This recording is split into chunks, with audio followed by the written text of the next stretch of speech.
Welcome, everyone, on the Metaverse.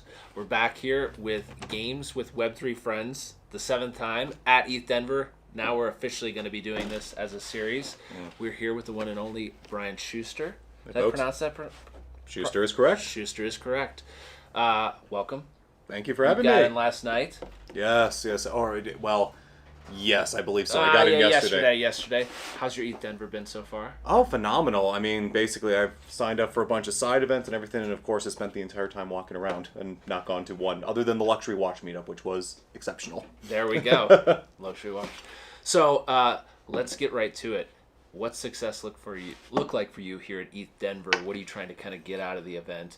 And as somebody that's got a pretty big program company that you're obviously a part of, how do you kind of plan that out? I know that's a loaded question, but I'll give it to you all. Right. So I mean, when I'm thinking of a conference and I'm thinking of what I want to do, I mean, ultimately, like I think planning is kind of the first step of really what you want to get out of it. Because the thing you have to recognize is that this is a really overwhelming experience for everyone, even at small conferences. Yeah. Like this is a smaller conference overall than say Consensus, which is just massive, right? Where I'm almost unless you get people's emails and addresses right at that moment, you're almost never going to get them. Sure. So really what I try to do is I try to figure out who am I working for at this point, because I have a number of ventures, ideas, things that I'm working on, and I think of, okay, who are the right people, who are the right organizations who are there. So I mean, my planning started all the way last week, where I found all the brands I was interested in talking with. I started connecting with them on LinkedIn and Twitter and all these places, and started talking about what they were interested in. Yeah. And then so when I get here, it's mostly just a lot of follow-up and conversation. So today was primarily the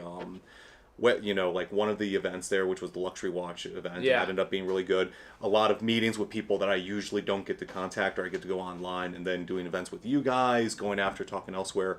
But then there's also certain targeted things I do. So that's general networking of I'm trying to get out there, I'm trying to help my brands in general. And then there's specific stuff. Right now I want, one major brand, because I'm doing a talk next month basically for, a panel, and I'm looking for the best people possible. So I'm interested in getting somebody from Base basically to come on and do this, and the program that launched there. So now that's really very targeted to say, okay, who is interested? What are they interested in? Does ScaleFest have the right stuff they're looking for? What's the right angle there, and do that? So it's very more sales oriented, with the end goal being I want to get somebody in the conference. What's the base piece? Is it DMs? Is it, kind of peppering them a couple times? Is it walking up to them? And maybe even for you, because obviously you've got a bunch of people that want to meet with you. How do you kind of like to be approached at these conferences? So honestly, when I approach other people, it's really a when you reach out to people, the mistake most people make is trying to get too deep too quickly, or they don't do it. In which case you come off as a salesperson, right? Yeah. And the bad salesperson. And most people think, oh, I'm looking for a job, or I just want to talk with them. No, it's the same energy there. So really it's just a lot of rapport building. I mean, literally just a conversation of mentioning, oh, that's a jacket. Things you're actually interested in, right? That's a nice jacket, or that's a nice watch, or that's a thing, or what's your company. Keep it light. Right. Do that, and just see as it emerges. And in my head, what I'm doing is I'm kind of looking at threads that are kind of pulling off there, either stuff I'm interested in or stuff that I can ask interesting questions about. And then you're just kind of going through the process of disqualifying is too hard of a term, especially this, because this is not direct sales, but it's mostly pulling those threads apart and figuring out, is there anything here that's really worth diving into, or is there something I'm personally interested in doing, or is this just a nice person that I met at a conference and I'm just having a nice conversation, right? That'll happen where the conversation is okay, I'm not going to get my main goals, so let's just have fun here, right? And do that. And those sometimes end up being very fruitful too. So that's the case. So it's a lot of early conversations, a lot of messaging, and then really very specific on the follow-up. The thing I'm doing here is I'm getting everyone on my LinkedIn. Follow-up. Follow-up is critical. Right. Get everyone right at that moment to say, okay, if you want to do something, right, get them on your LinkedIn so that you're there, and then you can have a nice follow-up process there. Get their email address. And if you plan a meeting, plan it right there. I literally have my Calendly right on my homepage, because if I see someone I'm I want to talk to you, I'm not going to leave it up to chance. They're going to be too chaotic over the next whatever. So I get it right then. Hey, let's schedule for next Tuesday, right? Not forceful, not like you're being pushy, but if oh, let's meet. Great. Here's the calendar. Where do you want to meet? Right? I find that helps a lot with the follow-up if you're looking for something specific, or even if you're just looking to network and you just want to get that person. That's a great piece of advice. You just want people to comment on your hat and say you got a nice hat. That's really what you want. No, I got the hat. It was actually necessary. So this is not I'm not from Texas. I've been there once in my life. Well, we haven't even gotten to what you do yet. First, right. We have to pick a game. Which are we doing? We're doing Jenga. All right, we're doing Jenga. Here it is. That's technically not 1-0. Yeah, exactly. So tell me about the hat. What's the story? So, all Are right, you a so- rancher? What are you showing? No, no, nothing. Nothing. Actually, it has nothing to do with my background. Even though now it's my professional background. Here. All right, we're gonna start here. So basically, what are the rules again? We're just doing one hand, and we got a stack on top. Okay. Yeah, and Lacey said it's cutthroat, so it's basically once you commit to one, then that's it. Okay, so I'll do that. So basically, went to Austin last year. I have 4 kids, so I thought I was going to buy a silly hat for them. Yeah. And I thought I'd buy like the big cowboy hat. I was interested in doing that. Went to the place in Austin that was selling hats. Absolutely. Put it on, and I liked it. And I was like, oh, this is actually good. So I thought, let me wear it a little bit more. I'm in Texas. Everyone's wearing it. I did that, and I noticed I was getting a lot of good reactions from people, that I've seen, where it's like they were noticing me, they were remembering me, they were doing that. It was easier to do that. And I realized it's like, this is really good to get a, let's see. Ha ha ha. Yeah, those middle ones. There we go. So you built a little bit of a brand identity there. Right. And it ended up being so, I guess I would say, useful for my identity, where it's like, this actually is really good. So I changed over my entire professional profile to always have the hat and do that. And actually, even if you look at my education videos that I'll do every once in a while, I'm not wearing the hat inside my house, but you can see it on my back behind me. Actually, it's right by the board, and you'll see this hat there. And it really just becomes this piece of identity for myself. Oh, I screwed up. Oh boy. So would you recommend maybe that to individuals, help people stand out a little bit at a conference? Maybe have something specific, or I mean, what ended up happening, something to remember them by. Yeah, I know. I'm giving you a hard question. Wow, you're in the midst of. Oh wow. I'm done. This is not. I screwed up. We'll do best of 3. How about that? All right, that sounds good. So no, I mean, honestly, it's like it ended up being something. Well, first off, the hat fit my personality in general and what I do. I tend to be big and loud, and I have a very big, loud hat. So it ended up being more serendipitous. Like if my brother, after he saw my hat, said, "You don't need that. You need like the Irish little cap sort of thing to do there." And I like that, and I'm like, that just is not my. It wouldn't have, if I did that and went to Ireland and wore that hat, it wouldn't have worked, right? Sure. But it helps to like have something, particularly for me, where like I need people's attention, right? Yeah. In order to do, I'm in a crowded marketplace. I'm dealing with technical stuff, and I can be a little bit more outlandish. Like if I were in financial services or something else, this look wouldn't do as well because it's not the brand. But maybe DeFi. Yeah, maybe. But like to have it loud. So doing that actually really helped, and now it's kind of become this thing where it's like for getting people's attention. Yeah. And having just the simple consistency of, here is this person in front of me, and is this the right LinkedIn profile? To see the hat in the hat links it together, so it's very easy for them to know they're talking to the right person they're connecting. You hearing these? Which Build is a brand. Build a brand. It is. Your personal brand does matter. It really does. No, and actually, like part of what I do is professional coach, and I've mentored hundreds of folks over the years to try to get into better development stuff. And like one of the big things, even as a technical coach, you may go first this time, even as a technical coach, is focusing on what is your outward persona look like, right? Maybe you don't like the term brand, but what are you saying on your LinkedIn profile? Yeah. What are you putting down? Yeah. What are the experiences? If you say you're a full stack developer, okay, do you have full stack development experience? Do you have those technologies? Are you talking like that? Because keep in mind, as a technical manager, and I've done that, I have a model in my head of what that individual should look like, right? And especially early in the job hunting process,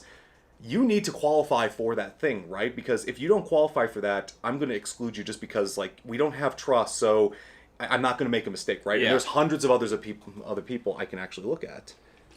There we go. So that's great. So we don't get too lost in it. Yeah. Brian, tell me a little bit about what you're working on right now. Right. And what may be the next opportunity for somebody to get involved with what you're working on. Right. So there's a number of things that I'm doing right now. One of them is, of course, DevMint, where we had the school. We launched it last year. We had a first cohort. Actually, you're having some of my students on the show today, which I'm very, very thankful for. And that, it's great to see them doing well in the world. And basically, launching that boot camp, maybe have more of an entrepreneurial focus in that. Likely coming out in the next 6 months. I also do a lot of professional coaching just because that's just something I've done so much of, and now I'm actually finally getting to the point where I actually have a program I want people to go through. There's a potential course I'm going to launch specific to how do you actually go from graduating from boot camp or deciding I need to get the hell out of this job, what are all the things I need to be doing to make it as easy as possible to find another role? What are all those steps? And it really goes through, let's go through your education, let's go through your branding, let's go through how you present your products to the world. Because branding isn't just what does my image look like, what is my header, but it's also 100%. what does my GitHub look like? Am I somebody who comments code the right way? Am I somebody who actually knows how to write a README?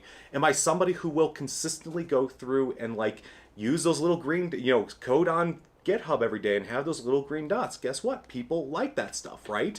And they can be, very negative, right? Like I think you were mentioning yesterday, somebody was just updating the README over and over again, right? And it's like, guess what? You saw through that immediately. Or it can be a great benefit because you look in a personal project where it's like, holy crap, you've done more with this little project than even my guys I've hired done with their professional work, right? Things like that.